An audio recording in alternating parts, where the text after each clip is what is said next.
Booster డోసుల వల్ల సమస్యలు వచ్చాయని చెప్పి టెన్షన్ పడుతున్న వాళ్ళు కొంతమంది అయితే లాంగ్ టర్మ్లో దీని ఇంపాక్ట్ ఇప్పుడు చూపిస్తోంది అని చెప్పి కలవరపడుతున్నటువంటి వాళ్ళు మరికొంతమంది. అల్టిమేట్గా కోవిడ్ వ్యాక్సిన్ వల్ల ఏం జరిగింది, ఏం జరుగుతోంది అనేటువంటి ఒక టెన్షనే అంశం మీద ప్రధానంగా బిగ్ డిబేట్లో చర్చ కొనసాగుతోంది. ముఖర్జీ గారు ఇంతకుముందు అడిగినటువంటి అంశమే, బూస్టర్ డోస్ వల్ల ఏదైనా కొంత ప్రాబ్లం వచ్చింది అనేటువంటి ఒక భయం చాలా మందిలో, బాగా ఎక్కువ మందిలో వినబడుతున్నటువంటి మాట. నిజంగా ఇంపాక్ట్ అని ఉందంటారా?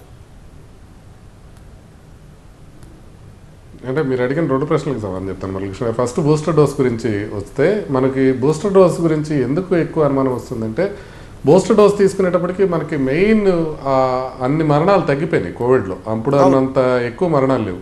కాబట్టి మనం ఏమన్నా అనవసరంగా బూస్టర్ తీసుకున్నామేమన్న అనుమానం కొంచెం ఎక్కువ ఉంది. యాక్చువల్గా మనం డేటా తీసుకుంటే ఫస్ట్ డోస్ ఆఫ్ వ్యాక్సిన్కి కొంచెం ఎక్కువ సైడ్ ఎఫెక్ట్స్ ఉంటాయి, సెకండ్ డోస్ ఆఫ్ వ్యాక్సిన్కి కొంచెం తక్కువ సైడ్ ఎఫెక్ట్స్ ఉంటాయి, బూస్టర్కి ఇంకా తక్కువ సైడ్ ఎఫెక్ట్స్ ఉంటాయి. అంటే ఈవెన్ ఇది ఫైజర్ మయోకార్డైటిస్ అంటే ఎంఆర్ఎన్ఏ వ్యాక్సిన్స్తో వచ్చే మయోకార్డైటిస్ విషయంలో ఇట్లాగే తెలిసింది. అదేవిధంగా కోవిషీల్డ్లో వచ్చే క్లాటింగ్ టెండెన్సీతో కూడా ఎట్లా తెలిసింది. అంటే బూస్టర్ డోసే ఇంకా రిలేటివ్లీ సేఫర్. కాకపోతే బూస్టర్ డోస్ గురించి ఎందుకు భయం ఎక్కువ అంటే, బూస్టర్ డోస్ తీసుకోవడానికి వచ్చే టైంకి మనకు నిజంగా అంత రిస్క్ లేదు కదా, ఇది మనం అనవసరంగా తీసుకున్నామేమన్నా భయాందోళన ఎక్కువైంది. ఇక్కడ మనం ఒకటి వ్యాక్సిన్ గురించి భయపడటం గురించి మనం ఒక విషయం తీసుకుంటే, ఇక్కడ రెండు ఉన్నాయన్నమాట. ఒకటి, నిజంగా మనం దాన్ని ఏదన్నా వ్యాక్సిన్ విషయంలో పొరపాట్లు ఏమైనా జరుగుతున్నాయా దాన్ని కనుక్కొని దానికి ట్రీట్మెంట్ తీసుకోవడం అనేది ఒకటి ఇంపార్టెంట్ విషయం అయితే, రెండోది బ్లేమ్ అసైన్ చేయడానికి కానీ ప్యానిక్ కోసం కానీ, ఈ రెండు కారణాలతో ప్రజల్లో ఇంకా ఎక్కువ అనుమానం ఉంది. అంటే ఫర్ ఎగ్జాంపుల్, కోవిడ్ వ్యాక్సిన్ వలన ఒకవేళ ఏదైనా సైడ్ ఎఫెక్ట్స్ వచ్చి దాని వలన ప్రజల్లోకి ఎవరికైనా ప్రాణాలకు ప్రమాదం అయ్యేదానికన్నా కొన్ని వేల రెట్లు ఎక్కువగా స్మోకింగ్తో ఆల్కహాల్తో ప్రాబ్లమ్స్ ఉన్నాయి.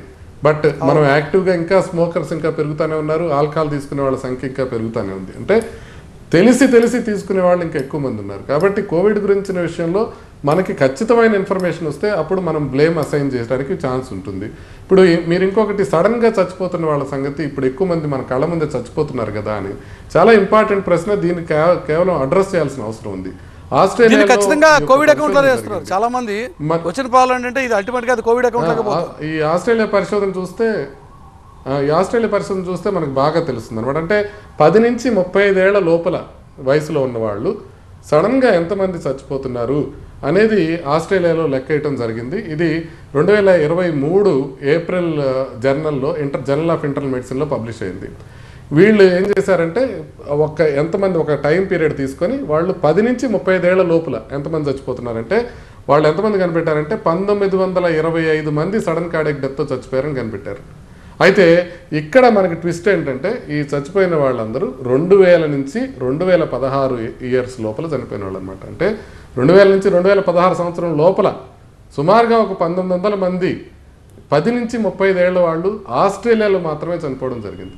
ఇంకొకటి చేశారు స్టడీ, ఫీఫా వాళ్ళు అంటే ఫుట్బాల్ ఫెడరేషన్ వాళ్ళు అసలు ఫుట్బాల్ ఆడుతుండగా, అంటే వీళ్ళు బాగా యాక్టివ్గా ఉండి అథ్లెటిక్గా ఉండేవాళ్ళు, వీళ్ళు ఎంతమంది చచ్చిపోతున్నారు సడన్గా గ్రౌండ్స్లో అని తెలుసుకోవడానికి ట్రై చేశారు. వాళ్ళు ట్రై చేస్తే వాళ్ళకి తెలిసింది ఏంటంటే 617 మంది చచ్చిపోయారు. ఎప్పటి నుంచి ఎప్పటి దాకా? 2014 నుంచి 2018 దాకా. అంటే ఈ సడన్ కార్డియాక్ డెత్స్ అనేవి ముందు కూడా విపరీతంగా ఉన్నాయి, అంతకేం తక్కువేం కాదు. కాకపోతే అప్పుడు మేము మాత్రమే చూసేవాళ్ళం. ఒకటి, ఇప్పుడు అన్ని చోట్ల సీసీ కెమెరాలు ఉండటం వల్ల ఎక్కువ కనపడటము.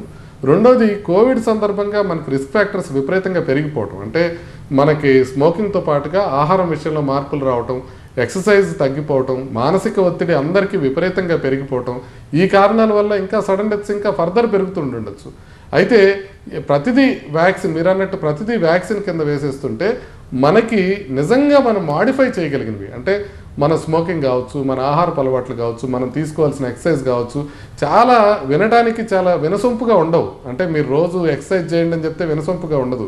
మీరు వ్యాక్సిన్ వేసుకున్నారు అందువల్ల చచ్చిపోతున్నారని చెప్తే అందరికీ ప్రజలకి చాలా వినటానికి బాగుంటుంది. ఎందుకంటే బ్లేమ్ అసైన్ చేస్తున్నాం, మనం చేయాల్సిన అవసరం ఏం లేదు. కానీ తీసుకోవాల్సిన జాగ్రత్తలు తీసుకోవాలి ఇది అంటే అక్కడ కొంచెం రెసిస్టెన్స్ వస్తుంది, అక్కడ వినడానికి ఎవరు ఇష్టపట్ల.